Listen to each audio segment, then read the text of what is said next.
The impact of your divorce on your children. My continuing topic on this, and probably my concluding topic on this. Hi, I'm Ada Haslocker with the Divorce and Family Mediation Center. And today I want to talk a little bit more about the impact long-term on your children when you go through your separation and divorce. So several years ago, I attended a seminar and there were three women who ranged in age from their mid-30s to their mid-50s who shared with what their parents' divorce had on them on their lives, both personally and professionally. Now, as mediators, I have to tell you, wasn't necessarily surprised by some of the things that they said, but there was something that one of the women said at the end that really, really touched me, and I'm going to share that with you at the end. So the situation with their parents didn't start with the divorce. It started way before the divorce.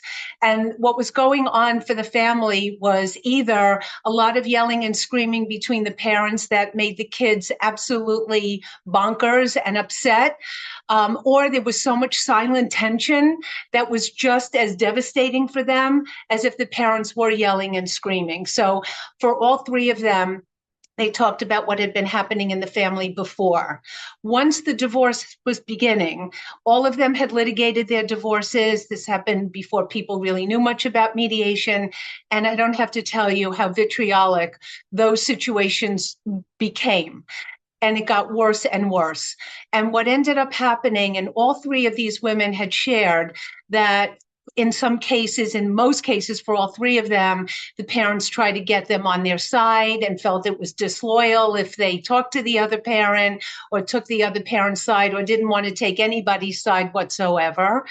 It impeded their ability, and all these three women became professionals, but impeded their ability to trust in having an intimate relationship with somebody, impeded their ability to even decide once they had a committed relationship to have children. And that was just such a terrible, terrible thing to have happened to them. Now, they worked it out in therapy and they got to where they needed to get to eventually, but the toll that it took on them emotionally and spiritually was really tremendous. But the one story that really touched me was this one. There was one woman who had a younger sister who was 8 years younger than she was.